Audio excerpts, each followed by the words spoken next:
Hello everyone, welcome to Study Buddy. நம்ம இன்னைக்கு September 22nd ஓட current affairs பார்க்க போகிறோம். ஸோ இன்றைக்கி என்னெல்லாம் பார்க்க போகிறோம்னா, ISRO successfully test hybrid propulsion system to aid future technologies, the ambit of fraternity and the wages of oblivion, shrinkflation, with rupees 19,500 crore PLI plan, the sun shines on solar cell units, non-communicable diseases led to 66% of deaths in India in 2019, World Health Organization report, not just a man's plus one, live streaming of SC proceedings, rational and concerns, ASBA-like model in secondary market, miscellaneous news and PYQs தான் பார்க்க போகிறோம். So நேற்று கொடுத்த PYக்கான answer check பண்ணிக்கோங்க. நம்ம study படியில் இருக்க current affairs magazine நீங்கள் பர்ச்சேஸ் பண்ணோம் அப்படின்னா யூடியூப்பில் இருக்க டிஸ்கிரிப்ஷனில் இருக்க வாட்ஸ்அப் நம்பருக்கு மெசேஜ் பண்ணி ஆர் கால் பண்ணி நீங்கள் கேட்டுக்கலாம். அண்ட் தென் இது வந்து சாம்பிள் நோட்ஸ்க்காக மென்ஷன் பண்ணியிருக்கோம். அண்ட் கரண்ட் அஃபேர்ஸ் கோர்ஸ் பற்றி தெரியறதுக்கு இந்த காண்டாக்ட் நம்பருக்கு நீங்கள் கால் பண்ணி கேட்டுக்கலாம். as well as NCERT class பற்றி தெரிஞ்சுக்கணுன்னா யூடியூப்பில் டிஸ்கிரிப்ஷனில் இருக்க நம்பருக்கு நீங்கள் எதிர் வாட்ஸ்அப் பண்ணி ஆர் கால் பண்ணி கேட்டுக்கலாம். So first, ISRO successfully test hybrid propulsion system to aid future technologies. So different types of propulsion system வந்து இருக்குது. இதில் என்னென்னா இப்போ புதுசாக ஹைப்ரிட் ப்ரொபல்ஷன் சிஸ்டம் வந்து டெஸ்ட் பண்ணியிருக்காங்க இஸ்ரோவில். ஒரு ஹைப்ரிட் ப்ரொபல்ஷன் சிஸ்டமில் என்ன இருக்கும் அப்படின்னா, ஹைப்ரிட் மோட்டார் இருக்கும் அண்ட் தென் ஆக்சிடைசர் இருக்கும். ஸோ இந்த ஹைப்ரிட் மோட்டாரில் சாலிட் ஃபியூவல் யூஸ் பண்ணுவாங்க. அண்ட் தென் ஆக்சிடைசரில் இப்போ புதுசாக இருக்க ப்ரொபல்ஷன் சிஸ்டமில் லிக்விட் ஆக்சிஜன் யூஸ் பண்ணுறாங்க. ஆக்சுவலாக இதுதான் வந்து முக்கியமான point. The flight equivalent 30 kN hybrid motor used HTPB based, so hydroxyl terminated polybutadiene aluminized solid fuel and liquid oxygen as oxidizer. So conventional HTPB base solid propellant மோட்டார்ஸில் வந்து என்ன use பண்ணாங்கன்னா, ammonium perchlorate வந்து ஆக்சிடைசராக use பண்ணாங்க. So இந்த oxidizer வந்து எதுக்கு யூஸ் ஆகும் அப்படின்னா, கம்பஷனுக்கு தேவையான அந்த ஆக்சிஜனை இந்த ஆக்சிடைசர் தான் சப்ளை பண்ணும். ஸோ கம்பஷன்னாலே நமக்கு என்ன ஞாபகம் வரும், இன் ப்ரெசன்ஸ் ஆஃப் ஆக்சிஜன் ஞாபகம் இல்லையா, அந்த தேவையான ஆக்சிஜனை சப்ளை பண்ணுறது இந்த ஆக்சிடைசர் தான். ஸோ ஏர்லியராக அமோனியம் பெர்க்ளோரேட் யூஸ் பண்ணிகிட்டு இருந்தாங்க. ஸோ இப்போ டெஸ்ட் பண்ணியிருக்கிறதுல லிக்விட் ஆக்சிஜன் யூஸ் பண்ணியிருக்காங்க. முன்னாடி இருந்த சிஸ்டத்தோட இதோட அட்வான்டேஜ் என்ன அப்படின்னு பார்த்தோம்னா, the hybrid system is more efficient, greener and safer to handle and paves the way for new propulsion technologies for future machines. So முன்னே இருந்த மெஷின்ஸை விட இது வந்து highly efficient and then greener. அது மட்டும் இல்லாமல் ரொம்பவே சேஃபர் டு ஹேண்டில். அண்ட் அது மட்டும் இல்லாமல் இந்த அப்கமிங் டெக்னாலஜிஸ்லாம் இருக்குது இல்லையா, அதுக்கான ஒரு பேஸ் டெக்னாலஜியாக அது இருக்கும். இதுலேருந்து நம்ம ஃபர்தராக டெவலப் பண்ணலாம். ஸோ இப்போ இந்த ஐஃபோன் டெவலப் பண்ணுறாங்கல்ல, ஐஃபோன் 6 அதுக்கப்புறம் 7, 8 ஒரு பேஸ் டெக்னாலஜி வச்சுக்கிட்டு ஃபர்தராக அதில் வந்து அப்டேஷன் பண்ணிட்டு போகிறது. அதே மாதிரி தான் இந்த ஹைப்ரிட் ப்ரொபல்ஷன் சிஸ்டமும்.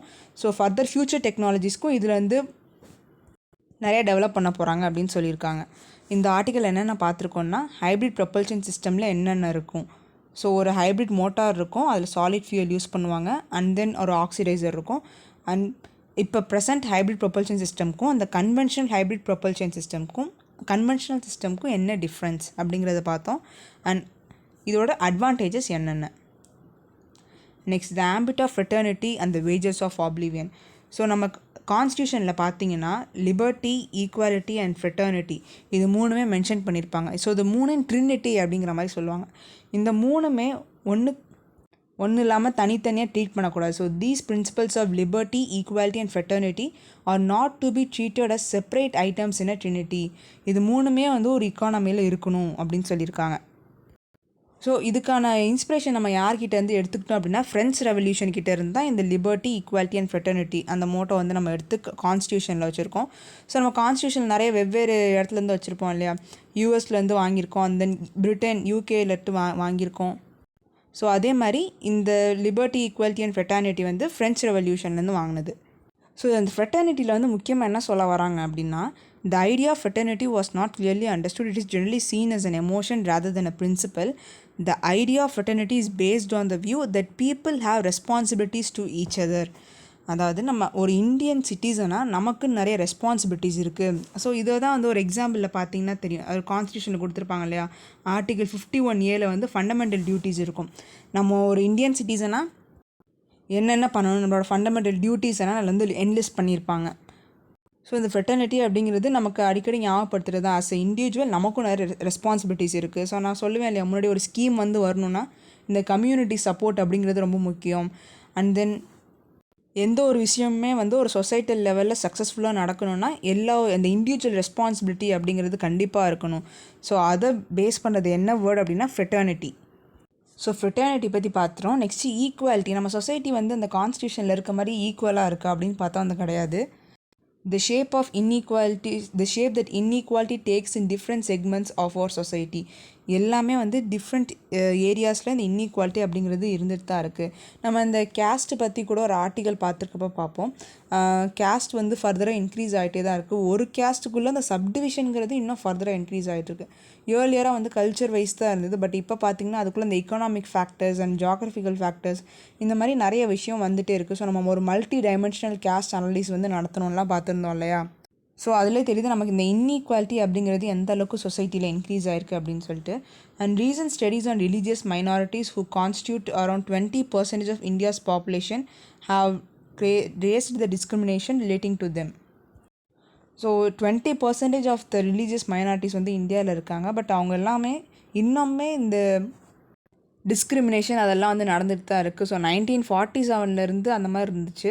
இப்போது இத்தனை வருஷம் 75 இயர்ஸ்க்கு அப்புறமும் அது இல்லாமல் இருக்கணும் இல்லையா? ஸோ டெவலப் ஆகியிருக்கணும். ஆனால் என்ன பண்ணுறது, ஒரு சேட் ரியாலிட்டி இப்போவும் நடந்துட்டு தான் இருக்குது. ஸோ ஒரு சக்ஸஸ்ஃபுல் ஒர்க்கிங் ஆஃப் டெமோக்ரஸியில் வந்து என்னென்னலாம் இருக்கணும்னு நீங்கள் ஒரு லிஸ்ட் கொடுத்துருக்காங்க. Options of clearing inequality. So inequality இருக்கக்கூடாது.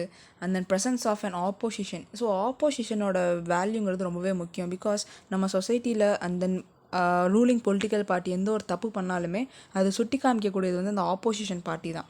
ஸோ அவங்களோட ரோல் ப்ளே அப்படிங்கிறது ரொம்பவே முக்கியம் ஒரு இக்கானமியோட டெவலப்மெண்ட்டில் பார்த்திங்கன்னா. அதான் அந்த presence of opposition. Equality of law and administration. So எல்லாருக்குமே அந்த ஜுடிஷியரியை பொறுத்தவரையிலையும் சமமாக கொடுக்கறது. And then administration. Observance of constitutional morality. So against constitution எந்த ஒரு வேலையும் பண்ணாமல் இருக்குது. ஸோ ஏதாவது புதுசாக லா லெஜிஸ்லேஷன் க்ரியேட் பண்ணாலுமே அது வந்து அகெயின்ஸ்ட் கான்ஸ்டியூஷன் ஆர் அந்த பேசிக் ஸ்ட்ரக்சருக்கு அகெயின்ஸ்டாக இருக்கக்கூடாது. And then avoidance of tyranny of majority over minority. So majority குரூப்க்கு வந்து சப்போர்ட் பண்ணுறது அந்த மாதிரிலாம் இல்லாமல் எல்லோரும் ஈக்குவலாக ட்ரீட் பண்ணுறது. ஃபங்க்ஷனிங் ஆஃப் மாரல் ஆர்டர் இந்த society and public conscience. So societal லெவலில் மாரல் ஆர்டர் அப்படிங்கிறது இருக்கணும். And then public conscience. நம்ம ஒவ்வொரு இண்டிவிஜுவலாக நம்மளோட கன்சைன்ஸ் இருக்கணும். ஸோ இப்படிலாம் தான் இருக்கணும்னு சொல்லிட்டு ஏர்லியராக லிஸ்ட் பண்ணியிருந்தாங்க. இந்த மாதிரி ஒரு சக்ஸஸ்ஃபுல் ஒர்க்கிங் டெமோக்ரஸி இந்த மாதிரி இருக்கணும். பட் ஓவர் டைம் என்ன ஆயிடுச்சுன்னா இந்த அன்ஈவன் டெவலப்மெண்ட் அப்படிங்கிறது நிறைய நடக்க ஆரம்பிச்சிருச்சு. So uneven economic development and progress. இதனால் என்ன ஆயிடுச்சு, எஜுகேஷன், எம்ப்ளாய்மெண்ட், சோஷியல் கோஹெஷன் இது எல்லாத்துலேயுமே அந்த டிஸ்கிரிமினேஷன் அப்படிங்கிறது இன்னும் இருந்துட்டு தான் இருக்குது. ஸோ அந்த regional diversity and assertion of linguistic identity இது ரெண்டும் வந்து physical and social reality. And third one emergence of diverging political orientation. காரணம் வந்து இப்போ இருக்க டைவர்சிட்டி அப்படின்னு சொல்லியிருக்காங்க. டைவர்சிட்டி தான் காரணம்னு சொல்லியிருக்காங்க. So the record is depressing, hence the ease with which non-fraternal patterns of behavior seem to emerge in our society. So non-fraternal in the sense ஒரு ரெஸ்பான்சிபிள் சிட்டிசன் வந்து நம்ம சொசைட்டியில் நிறையா பேர் இல்லை. இந்த ரெக்கார்ட் வந்து ரொம்பவே டிப்ரெஸிங்காக தான் இருக்குது. பட் ஸ்டில் இதான் வந்து ரியாலிட்டி. ஸோ இந்த ஆர்டிக்கல் நம்ம என்ன பார்த்துருக்கோம் அப்படின்னா ஒரு சக்ஸஸ்ஃபுல் டெமோக்ரஸினா எப்படி இருக்கணும்னு டிவைஸ் பண்ணியிருக்காங்க. And second one liberty, equality and fraternity அதை பற்றி பார்த்தோம். கான்ஸ்டியூஷனில் அப்போ கொண்டு வந்த டைமில் வந்து எப்படி கொண்டு வந்தாங்க. அண்ட் தென் நெக்ஸ்ட்டு ஃப்ரெட்டர்னிட்டி பற்றி தனியாக பார்த்தோம். And then equality. ஸோ நம்ம சொசைட்டி வந்து ஈக்குவலாக இருக்கா இல்லையா, அதாவது இன்இக்வாலிட்டாக அதிகமாக இருக்குது அப்படிங்கிறத பார்த்தோம். ஸோ ஓவராலே இந்த ஆர்டிக்கலில் இதான் பார்த்துருக்கோம். நெக்ஸ்ட் ஷ்ரிங்க்ஃப்ளேஷன். ஸோ இந்த இன்ஃப்ளேஷன், டீஃப்ளேஷன்லாம் ஓகே. இது என்ன புதுசாக ஷ்ரிங்க்ஃப்ளேஷன் அப்படின்னா இது ஃபஸ்ட் நம்ம எக்ஸாம்பிள் பார்த்துட்டு அப்புறமா அந்த தியரட்டிக்கலாக பார்த்துக்கலாம். இப்போ இந்த சிப்ஸ் பேக்கெட் எடுத்துக்கோங்களேன். ஏர்லியராக வந்து இதில் ஒரு 50 கிராம் இருக்குதுன்னு வச்சுக்கோம். 50 கிராம் இருக்குது, 5 ரூபா.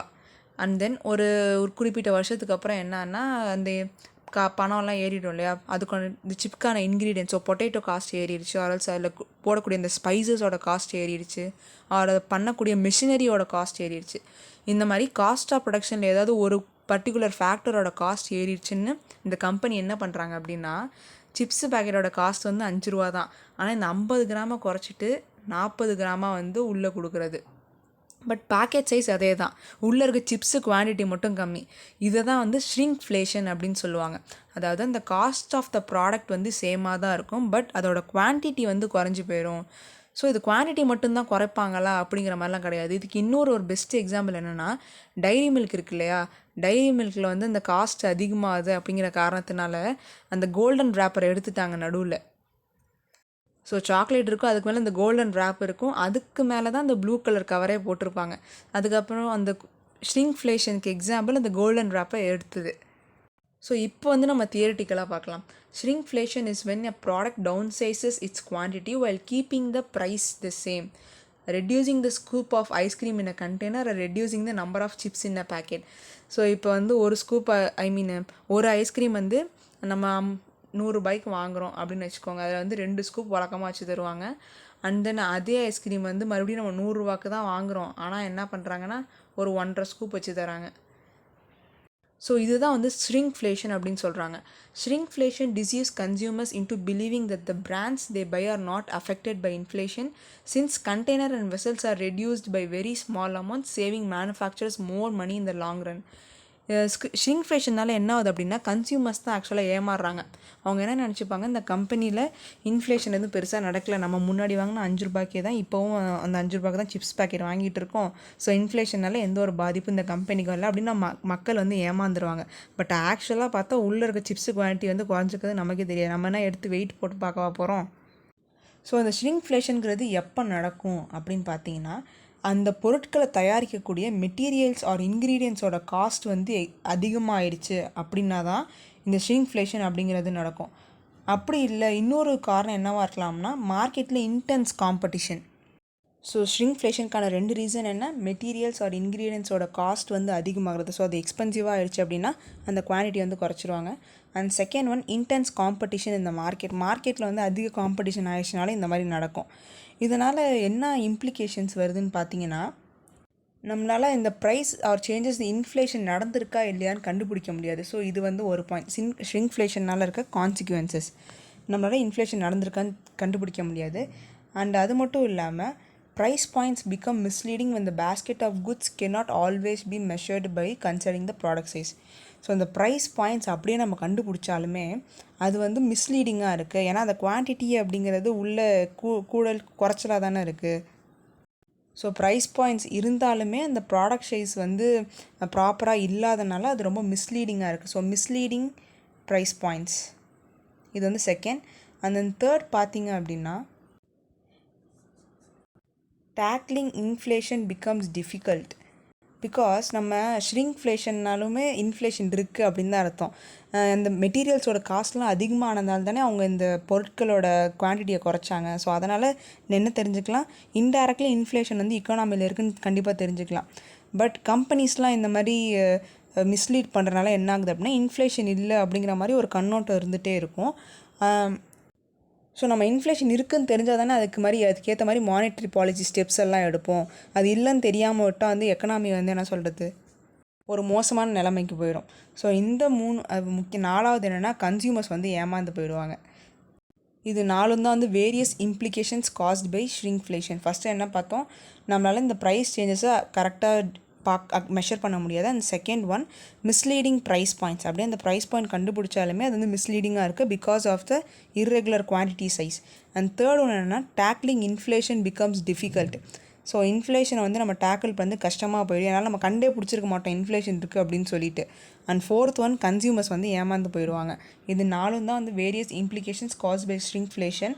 ஸோ இதுக்காக நம்ம என்ன பண்ணோம், ஒரு mix of macroeconomic policies வந்து தேவைப்படுது. இந்த டிமாண்ட் அண்ட் சப்ளையை கரெக்டாக மேனேஜ் பண்ணிவிட்டு பொருட்களோட, அதாவது இந்த இன்க்ரீடியன்ஸோட காஸ்ட் எல்லாம் அதிகமாகாமல் பார்த்துக்கணும்.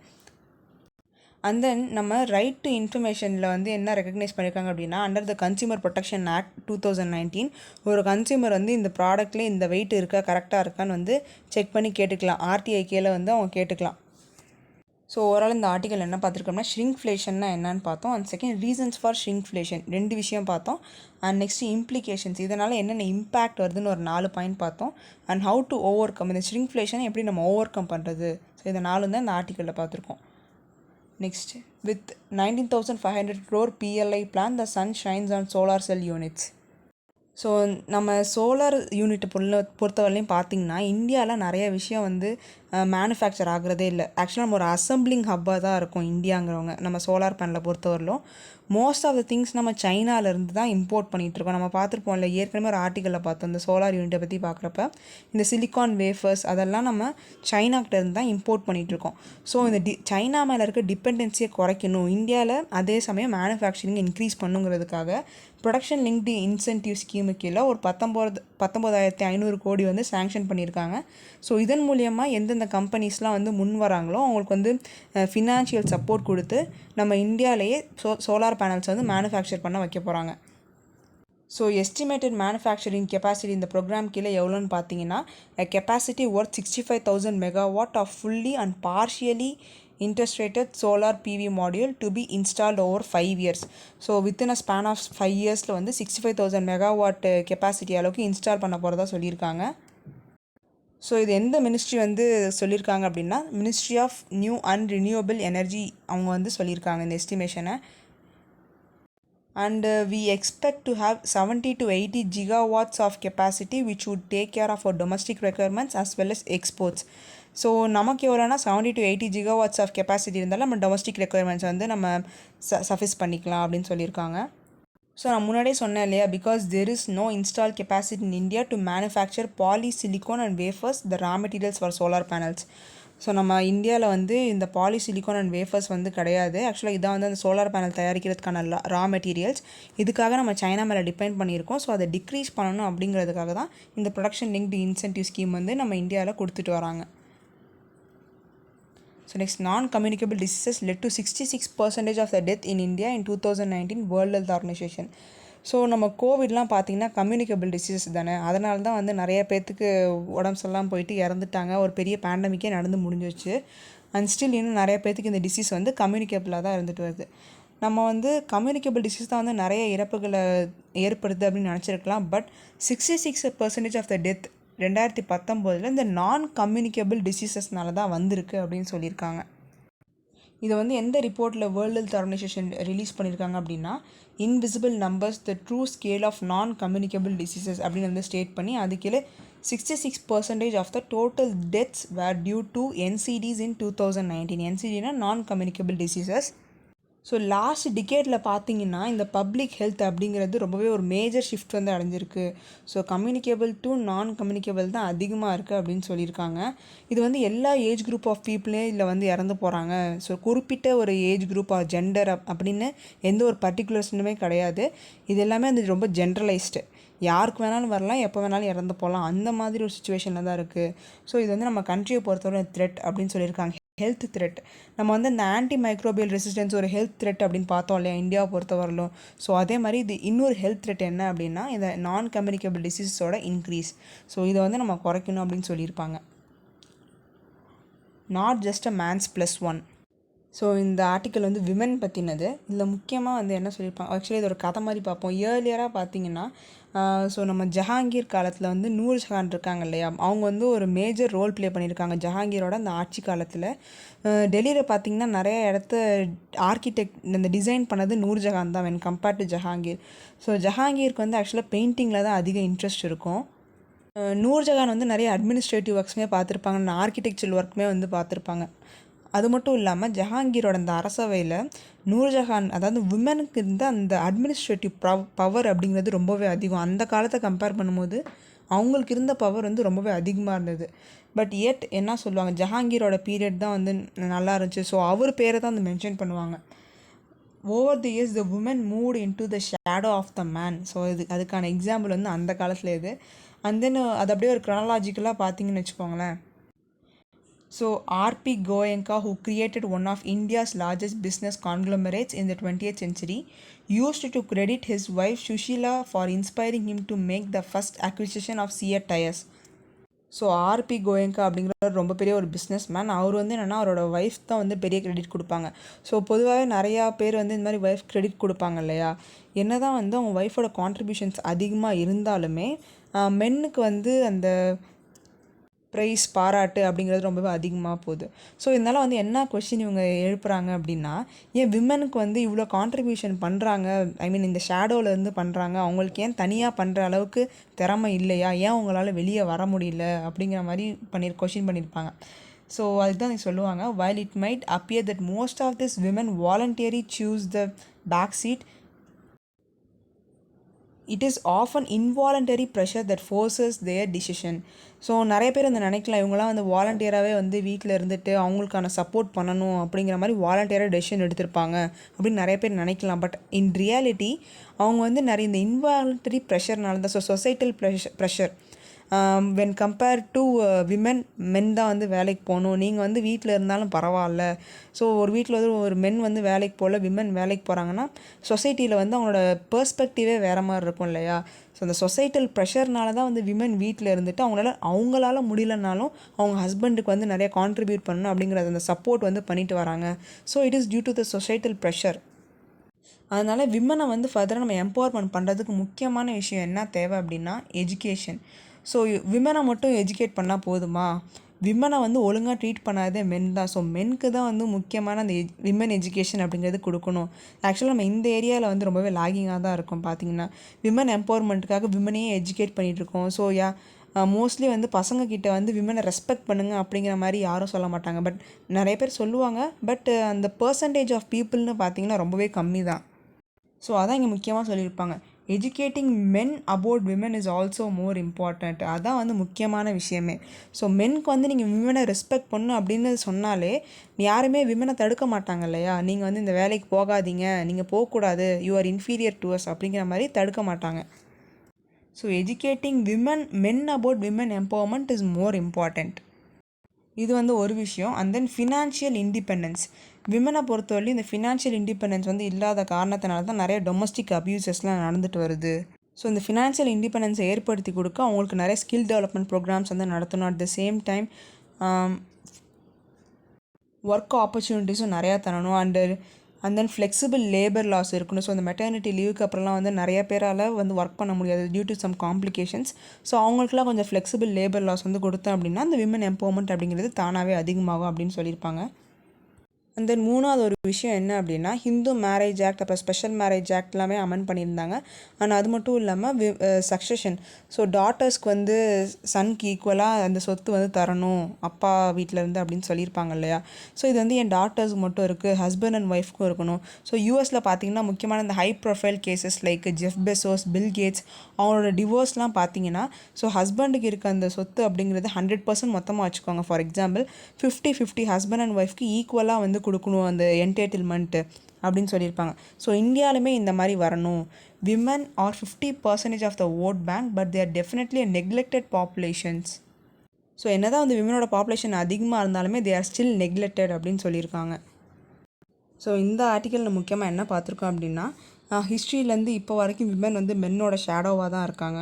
ஸோ அதுக்கான அந்த சின்ன சின்ன எக்ஸாம்பிள்லாம் பார்த்துருப்போம்.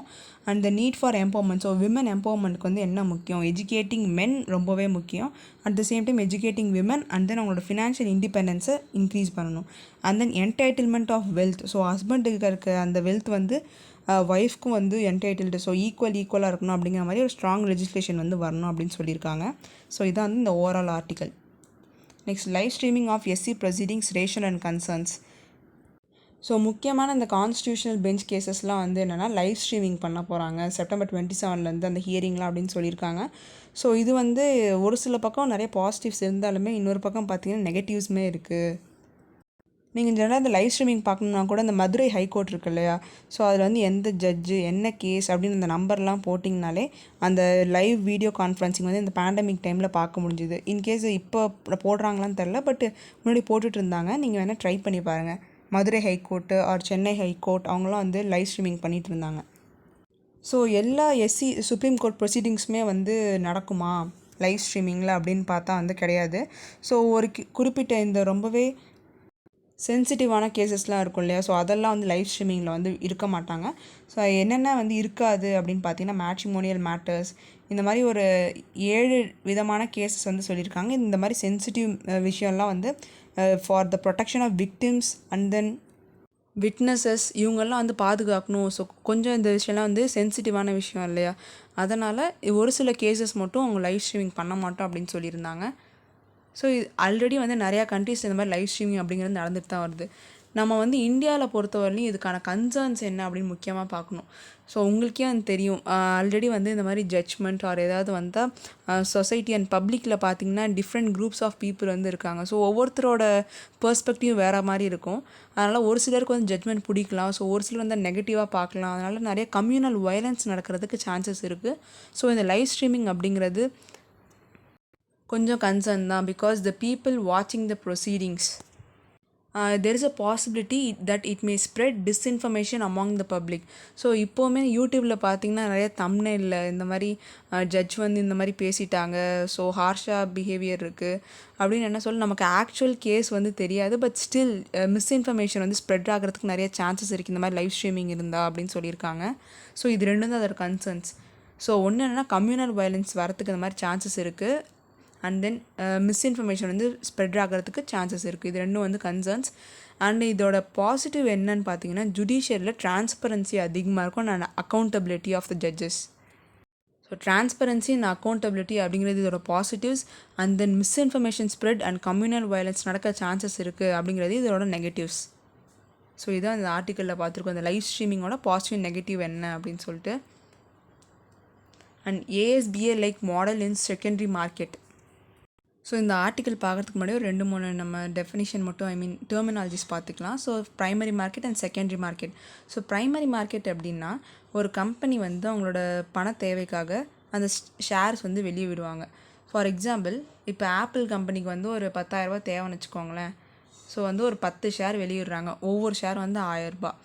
இப்போ பப்ளிக் வந்து டேரெக்டாக அந்த இனிஷியல் பப்ளிக் ஆஃபரிங் அப்படின்னு சொல்லுவாங்க. ஸோ இனிஷியல் பப்ளிக்கான ஒரு புது கம்பெனி வந்து மொதல் தடவை அவங்களுக்கு வந்து இந்த பண தேவை இருக்கப்போ இனிஷியல் பப்ளிக் ஆஃபரிங் அப்படிங்கிறது பண்ணுவாங்க. ஸோ பப்ளிக் வந்து என்னென்னா டேரெக்டாக அந்த கம்பெனிக்கிட்டேருந்து பர்ச்சேஸ் பண்ணுறாங்க. ஸோ இது என்னென்னா ப்ரைமரி மார்க்கெட் அப்படின்னு சொல்லுவாங்க. ஸோ செகண்டரி மார்க்கெட்னால் என்னென்னா இப்போ இந்த கம்பெனி வந்து ஷேர் ரிலீஸ் பண்ணிட்டாங்க. ஸோ அந்த ஒரு பர்சன் வந்து ஓன் பண்ணியிருக்காரு ஒரு ஷேரை. ஸோ இன்னொரு பர்சன் என்ன ஆல்ரெடி ஒருத்தர் வாங்கியிருக்காரு இல்லையா, அந்த வாங்கினவர்கிட்டேருந்து அந்த ஷேரை வாங்கினாங்க அப்படின்னா செகண்டரி மார்க்கெட். ஸோ டேரெக்டாக கம்பெனிக்கிட்டேருந்து வாங்க மாட்டாங்க, அந்த இன்டைரக்ட் பர்ச்சேஸ் ஆஃப் ஷேர்ஸ் இருக்கும் இல்லையா, அந்த இடத்துல தான் செகண்டரி மார்க்கெட் அப்படின்னு சொல்லுவாங்க. ஸோ இதான் வந்து ப்ரைமரி மார்க்கெட்டுக்கும் செகண்டரி மார்க்கெட்டுக்கும் உள்ள டிஃப்ரென்ஸ். ஸோ ப்ரைமரி மார்க்கெட்டில் it happens directly between the company and the investor. Secondary மார்க்கெட்டில் அந்த இன்வெஸ்டர்ஸ்க்கு இடையிலே வந்து அந்த ஸ்டாக் எக்ஸ்சேஞ்ச் அப்படிங்கிறது இருந்துகிட்டு இருக்கும். ஸோ கம்பெனி வந்து அதில் வரமாட்டாங்க. ஸோ இதில் IPO இனிஷியல் பப்ளிக் ஆஃபரிங் சொன்னேன் இல்லையா, இப்போ வந்து ABC ஒரு ஸ்டார்ட் அப் இருக்குன்னு வச்சுக்கோங்களேன். அவங்க வந்து மொதல் தடவை வந்து வராங்க. ஸோ அவங்களுக்கு ஒரு 10 லட்ச ரூபா தேவை. ஆனால் அவங்க கையில் காசு இருக்கிறது எவ்வளோனா ஒரு 9 லட்ச ரூபா தான் இருக்குது, இன்னும் 1 லட்ச ரூபா தேவை இருக்குது. அதனால் அவங்க என்ன பண்ணுறாங்க, ஒரு 10 ஷேர், ஸோ ஒரு ஷேர் வந்து 10,000 ரூபா அப்படின்னு வந்து விற்கிறாங்க. ஃபஸ்ட் டைம் இதை இன்னும் அந்த கம்பெனி வந்து ஆரம்பிக்கவே இல்லை. இந்த பணத்தை வந்து அவங்க சேகரித்ததுக்கப்புறம் தான் அந்த 10 லட்சத்தை இன்வெஸ்ட்மெண்ட் பண்ணி அந்த கம்பெனியை ஆரம்பிக்க போகிறாங்க. ஸோ இந்த இனிஷியல் ஃபஸ்ட்டு டைம் அவங்க அந்த ஷேர் ரிலீஸ் பண்ணுறாங்க இல்லையா, அதுதான் வந்து இனிஷியல் பப்ளிக் ஆஃபரிங் அப்படின்னு சொல்லுவாங்க. ஸோ அதே வந்து என்னென்னா FPO அப்படின்னு ஒன்று இருக்குது, அது வந்து ஃபாலோ அப் பப்ளிக் ஆஃபரிங். இந்த கம்பெனி வந்து என்னென்னா ஒரு ஸ்டாண்ட் ஆகிட்டாங்க, ஆரம்பித்து ஒரு 5 வருஷம் கழித்து இந்த ABC கம்பெனி வந்து நல்லாயிருக்கு, நல்லா போயிட்டுருக்கு. இப்போ இவங்க என்ன நினைக்கிறாங்கன்னா நிறைய பிரான்ச்சஸ் ஆரம்பிக்கணும் அப்படின்னு நினைக்கிறாங்க. ஸோ இந்த பிரான்ச் ஆரம்பிக்கிறதுக்கு பணம் தேவைப்படும் இல்லையா, அப்போ வந்து மறுபடியும் இந்த மாதிரி ஷேர் ரிலீஸ் பண்ணுறது ஃபாலோ அப் பப்ளிக் ஆஃபரிங் அப்படின்னு சொல்லுவாங்க. So follow up public offering. So இந்த மாதிரி IPO initial public offering subscribe பண்ணுறவங்களுக்கு இந்த ASBA அப்படிங்கிறது கொண்டு வரலான்ட்டு இருக்காங்க. ஸோ ASBAனா என்னென்னா application supported by blocked amount like structure for the secondary market அப்படின்னு சொல்லியிருக்காங்க. So application supported by blocked அமௌண்ட்னு என்னென்னா பார்ப்போம். இப்போது ஒரு கம்பெனி வந்து இந்த ஷேர் ரிலீஸ் பண்ணிட்டாங்க. இப்போ வந்து இந்த ஒரு ஷேர் இருக்குது. இப்போ இதுக்கு வந்து 10 பேர், அதாவது 10 பீப்புள் வந்து அதுக்கு 10 பேர் வேணால் 5 பேருக்கு வந்து வேணும்னு சொல்லியிருக்காங்கன்னு வச்சுக்கோங்களேன் அந்த ஷேரு. ஸோ அந்த ஷேரோட டிமாண்ட் வந்து அதிகமாகும், அது ஒரு பக்கம். இப்போ நான் முக்கியமாக பார்க்க வேண்டியது என்னென்னா, இப்போது இவங்க 5 பேருமே அப்ளை பண்ணியிருக்காங்க, யாருக்கோ ஒருத்தருக்கு தான் நான் கிடைக்க போகுது. ஸோ இந்த 5 பேரோட அக்கௌண்ட்லேருந்துமே காசு எடுப்பாங்களா அப்படின்னு கேட்டால் கிடையாது. ஸோ அப்ளை பண்ணதுக்கப்புறம் யார் ஒருத்தருக்கு அந்த ஷேர் அலாட் ஆகுதோ அவங்களோட அக்கௌண்ட்லேருந்து மட்டும்தான் அமௌண்ட்டை டெபிட் பண்ணுவாங்க. ஸோ இப்போ வந்து நம்பர் 1, 2, 3, 4, 5 3 இந்த நம்பருக்கு தான் வந்து அந்த ஷேர் கிடச்சிருக்குன்னு வச்சுக்கோங்களேன். அவரோட அப்ளிகேஷன் வந்து போட்டதுக்கப்புறம் இவரோட அக்கௌண்ட்டில் இருந்து மட்டும்தான் அந்த 10,000 அமௌண்ட்டை எடுப்பாங்க. ஸோ அந்த 10K அமௌண்ட்டை என்ன தான் 5 பேர் அப்ளிகேஷன் போட்டிருந்தாலுமே யாருக்கு அந்த அப்ளிகேஷனை ஸோ அந்த ஷேர் வந்து அலாட் ஆகியிருக்கோ அவரோட அக்கௌண்ட்லேருந்து மட்டுமே இந்த 10,000 டெபிட் பண்ணிடுவாங்க. ஸோ இதுதான் வந்து application supported by blocked amount அப்படின்னு சொல்லியிருப்பாங்க. ஸோ இந்த பேராகிராஃபில் இங்கே பாருங்கள், if an investor is applying through ASBA the application money will be debited from the bank account only if the application is selected for the allotment after the basis of allotment is finalized or the issue is withdrawn or failed. So இவங்களுக்கு தான் தரப்போகிறோன்னு முடிவு பண்ணதுக்கப்புறம் தான் அந்த அமௌண்ட்டை வந்து debit பண்ணுவாங்க அப்படின்னு சொல்லியிருக்காங்க. ஸோ இது ஆக்சுவலாக வந்து ஒரு நல்ல விஷயம். இன்வெஸ்டரை பொறுத்தவரையும் இது ஒரு அட்வான்டேஜ் தானே. So helps ensure that money from an investor gets moved only when an allotment happens. So allotment happen ஆனதுக்கப்புறம் தான் அவங்களோட அந்த அமௌண்ட் வந்து டெபிட் பண்ணுவாங்க. ஸோ இதை வந்து நம்ம செகண்டரி மார்க்கெட்டில் இந்த ASBA வந்து கொண்டு வரலான்னு செபி பார்த்துட்ருக்காங்க. ஸோ செபி யார் அப்படின்னா Securities and Exchange Board of India. So இவங்க தான் இந்த எக்ஸ்சேஞ்சஸ்லாம் நம்ம இந்தியாவில் பார்த்துட்ருக்காங்க. இவங்க தான் இது இப்போ சொல்லியிருக்காங்க. ஸோ இப்போ மிஸ்சலேனியஸ் நியூஸ் பார்க்க போகிறோம்.